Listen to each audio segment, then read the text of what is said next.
O verão era a época do ano que todos esperavam.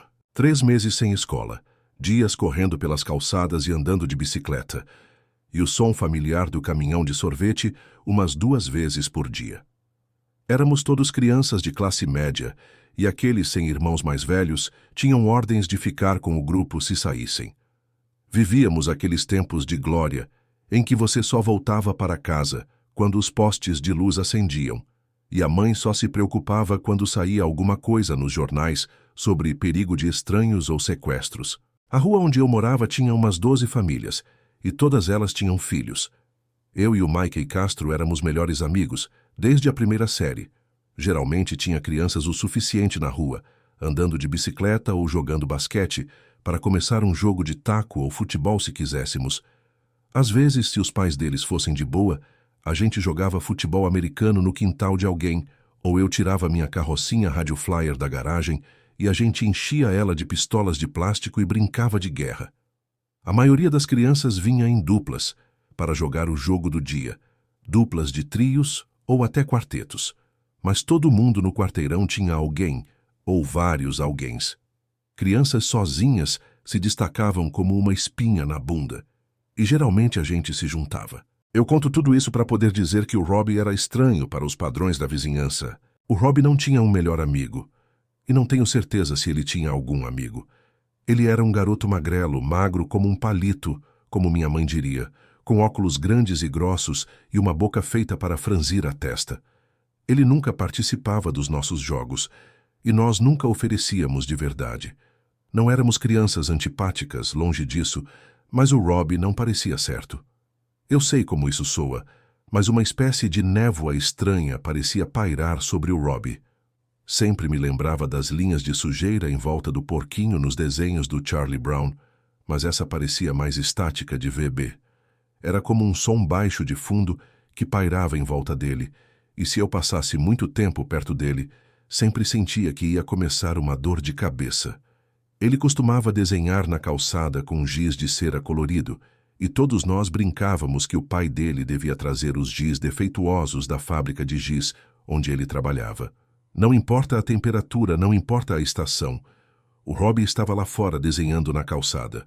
Era o verão de 92, e o Mikey tinha um Super Soaker novo. Ele queria fazer uma guerra de água, então todos nós com pistolas d'água aparecemos para brincar. Eu tinha um par de pistolas d'água da Páscoa e o Steve Westers tinha uns 3 daqueles Super Soakers grandes que eram populares no ano anterior. Ele e seus 2 irmãos pegaram, e algumas das outras crianças tinham uma coleção surrada de pistolas d'água e balões de água. Éramos uns 11 no total, e dividimos as equipes o mais justo possível. O lado oposto tinha mais caras, mas um deles era o Davey Michaels, e seu pé torto meio que o impedia de correr. Estávamos nos molhando com água morna quando ouvi alguém gritar de frustração. Olhei para cima e vi o Robbie balançando o braço molhado, carrancudo para 2 dos irmãos Westers, que o tinham molhado com suas pistolas. "O que vocês estão fazendo? Vocês vão apagar ele. Saiam daqui, essa é a minha calçada. A mamãe diz." Alguns de nós paramos de nos borrifar, nos aproximando enquanto ele brandia seu pedaço de giz como uma adaga para os irmãos Westers. Eles também estavam recuando, como se o que ele tivesse pudesse pegar, e ele se abaixou para consertar o desenho de giz que eles tinham arruinado com suas pistolas d'água. Eu me aproximei do Robbie, querendo pedir desculpas, mas ele se levantou e brandiu o giz para mim de novo. "Sai daqui, essa é a minha calçada. Vai brincar na sua calçada." Eu ri. "Robbie, as calçadas são para todo mundo. Você não pode ser dono de uma calçada." "Posso sim", ele berrou. "Posso sim, minha mamãe diz. Essa calçada em frente à nossa casa é minha." Eu dei um passo à frente, tentando acalmá-lo. Mas então eu vi o que ele estava desenhando e recuei um pouco. Para um desenho de giz era muito expressivo. Mais tarde, eu pensaria em pinturas rupestres ou desenhos primitivos antigos, mas isso era muito mais selvagem. Era um homem alto com braços longos e esvoaçantes e pernas longas e finas. Seu peito era igualmente longo, esticando-se em muitas cores, enquanto se afinava para uma cabeça arredondada com um par de chifres curtos. Seus olhos eram espirais, os redemoinhos mudando de cor, assim como eles giravam nas íris. Mesmo molhado, parecia muito formidável. O que é isso? Eu perguntei e o Rob deve ter ouvido algo na minha voz. Ele sorriu. Esse é o Homem de Giz. Eu desenho ele o tempo todo. Ele vem para mim à noite e me diz que se eu não desenhar, ele vai me pegar. Então eu desenho ele em todo lugar, na calçada, na garagem, até no pátio dos fundos. Eu balancei a cabeça, virando para ir, mas ouvi ele dizer mais alguma coisa, e isso fez meu sangue gelar. Eu coloquei ele aqui fora porque ele diz que gosta de olhar para vocês. O quê? Eu sussurrei enquanto me virava. O que você disse? Eu disse que ele gosta de olhar para vocês crianças, enquanto vocês brincam.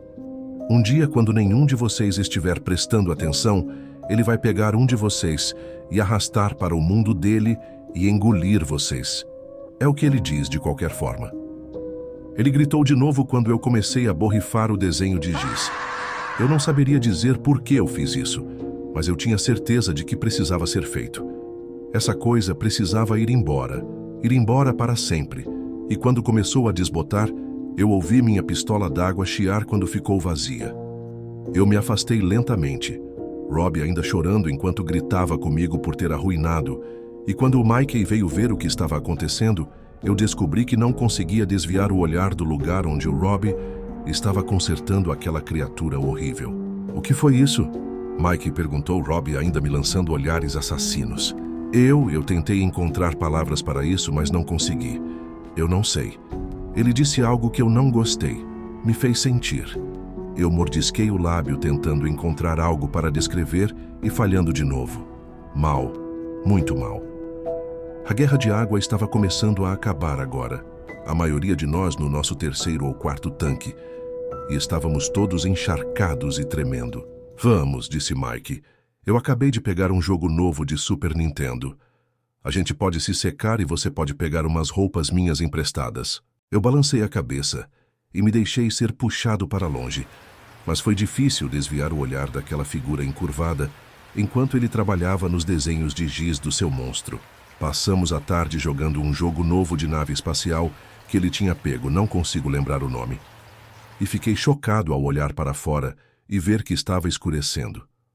Os postes de luz já iam acender, e minha mãe ia ficar brava se ficasse escuro e eu não estivesse em casa. O Mickey perguntou se eu queria pedir para a mãe dele me levar, mas a casa dele era só um quarteirão da minha casa. Se eu correr, eu consigo chegar.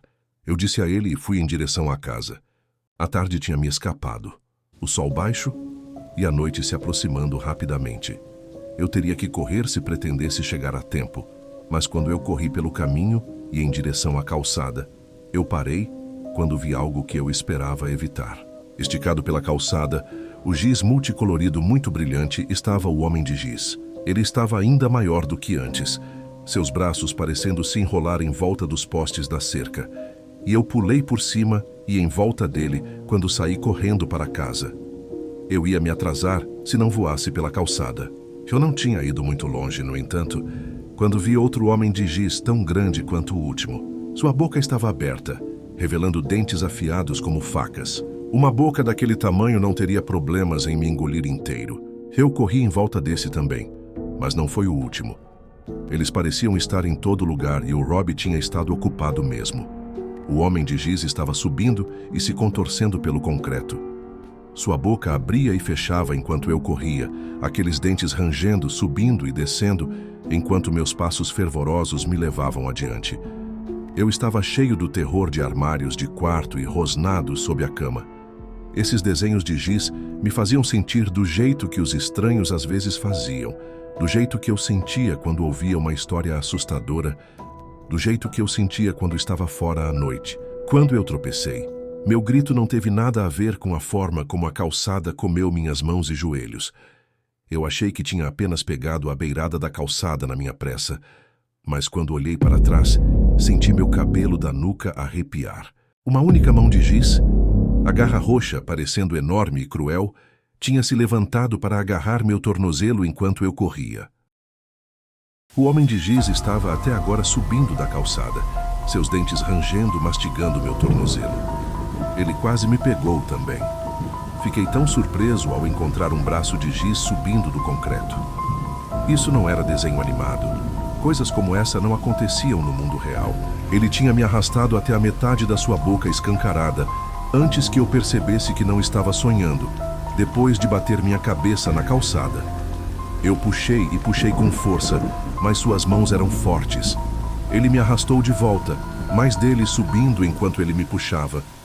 Mas parecia que o destino tinha outras ideias.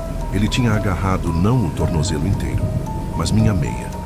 E quando sua mão escorregou no tecido, eu estava de pé e me movendo antes que ele pudesse se prender de volta em volta dela.